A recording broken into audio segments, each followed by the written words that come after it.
Hello guys, welcome back to my new video. तो आज 3 class था और 3 क्लास के अंदर 3 सब्जेक्ट पढ़ाई हुआ। और 3 सब्जेक्ट कौन कौन सा है? फिज़िकल केमिस्ट्री है, ऑर्गेनिक है और मैथ है। तो क्या हुआ है बताता हूँ। फिज़िकल केमिस्ट्री के अंदर आयोनिक चल रहा है और ख़त्म भी होने वाला है, ऐसा लग रहा है, क्योंकि बहुत दिनों से चल रहा है ये। तो आज पढ़ाए हैं सर, सॉल्युबिलिटी के अंदर टॉपिक है सेलेक्टिव प्रेसिपिटेशन। तो इसके अंदर बाहर से एक सॉल्ट डाल देते हैं, जिससे मतलब पहले से ये अंदर उसके आयंस प्रेजेंट होते हैं, तो वो प्रेसिपिटेट बना लेते हैं सॉल्युबिलिटी का कंडीशन अचीव करने के बाद। तो इसी के ऊपर बहुत सारा क्वेश्चंस करवाएं, और हो गया, इतना ही करवाएं। फिर एक डीपीपी भी डिस्कशन हुआ और इतना ही हुआ था। फिर ऑर्गेनिक में आते हैं। ऑर्गेनिक के अंदर हाइड्रोकार्बन का सिर्फ एक लेक्चर बचा हुआ है, और जो कि कल है उनका क्लास, और कल नहीं है कि या शायद परसों है। हाँ, परसों है, आज ही रूटीन आया तो परसों दिखा रहा है उसमें। तो परसों क्लास होगा, तो फिर 2 और क्लास होगा जिसमें डिस्कशन वो सब हो जाएगा। तो आज पढ़ाए हैं, क्या बताता हूँ। ये तो पहले ही पढ़ा दिए थे, ozonolysis of alkene and alkyne. और ओजोनोलाइसिस के अंदर 2 टाइप्स होते हैं, रिडक्टिव और ऑक्सीडेटिव। तो रिडक्टिव में रिएजेंट कौन कौन सा यूज होता है, इसमें कौन कौन सा रिएजेंट यूज होता है, कैसे क्या होता है, ये सब बताएं। फिर आज क्वेश्चंस करवाएं सर। यहाँ से स्टार्ट किए हैं, बहुत सारा क्वेश्चन हुआ और यही सब क्वेश्चंस ही करवाएं।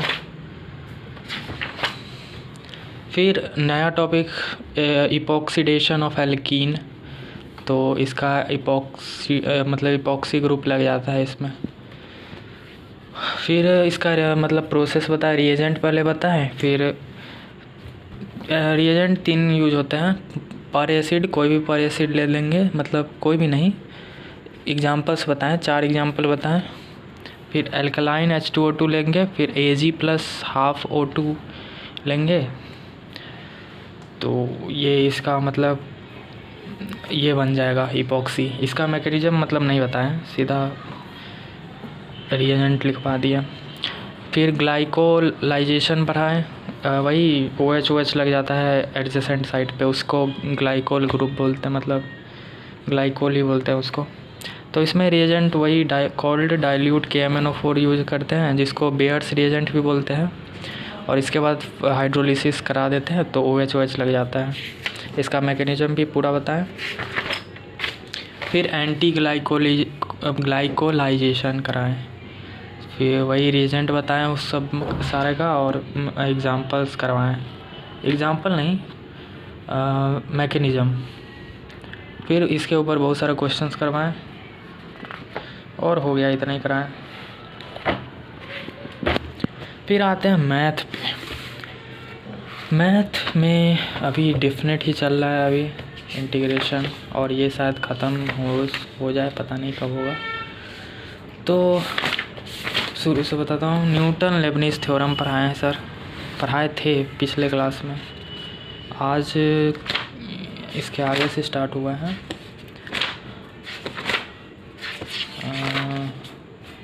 हाँ, पहले तो कुछ क्वेश्चंस पिछले टॉपिक से लेके रिलेटेड कुछ क्वेश्चंस कराए 3-4, और उसके बाद एक टॉपिक पढ़ा स्टार्ट किए, different integration of limits of sum of series. किसी भी सीरीज़ का समेशन निकालना होता है, तो उसको इंटीग्रेशन के फॉर्म में लिख के निकाल सकते हैं। ऐसा लिमिट, समेशन के आगे लिमिट रखा हुआ है, तो उसको वो इंटीग्रेशन के फॉर्म में कर सकते हैं उसको फॉर्म। तो यही बताए हैं कि इसको integration fx a to b के लिए इसको ऐसे लिख सकते हैं, इस फॉर्म में, समेशन के फॉर्म में। तो अगर मतलब यही एक कंडीशन बताए कि यहाँ पे a 0 हो जाए और b 1 हो जाए, मतलब लोअर लिमिट 0 और अपर लिमिट 1 हो जाए, तो ये होता है समीशन के फॉर्म में। तो 3 क्वेश्चंस करवाएं, टाइम नहीं बचा था तो जितना, और आगे मतलब अगले क्लास में और सारा क्वेश्चन कराएंगे। फिर मतलब बन तो रहा था, आसान ही था टॉपिक ये। सो इतना ही हुआ आज। और कल से हम लोग का मतलब बोर्ड्स का भी मतलब क्लास होगा। बोर्ड्स आने वाला है हम लोग का, तो बोर्ड्स का अलग से सुबह मतलब 6:30 से 10 बजे तक होगा, 2 क्लास होगा। और जाके देखता हूँ कल, मतलब जाऊँगा मैं, बहुत सारे बच्चे नहीं जाएंगे क्योंकि उनकी मर्ज़ी, क्या ही बोल सकते। तो जाके देखूँगा कैसा पढ़ाई होता है, और अच्छा लगेगा तो मैं भी, अच्छा नहीं लगेगा तो मैं भी नहीं जाऊँगा। ऐसा नहीं है कि नहीं भी अच्छा लगेगा फिर भी चले जाऊँ। देखता हूँ जाके क्या होता है, कैसे पढ़ाते हैं, मतलब क्या पढ़ाते हैं, एनसीईआरटी पढ़ाते हैं कि थ्योरी पढ़ाते हैं। थ्योरी तो पढ़ चुके हैं, मतलब क्या ही थ्योरी पढ़ाएंगे पता नहीं। सो देखता हूँ। सो दैट्स ऑल, इतना ही हुआ आज। मिलते हैं कल। Bye bye.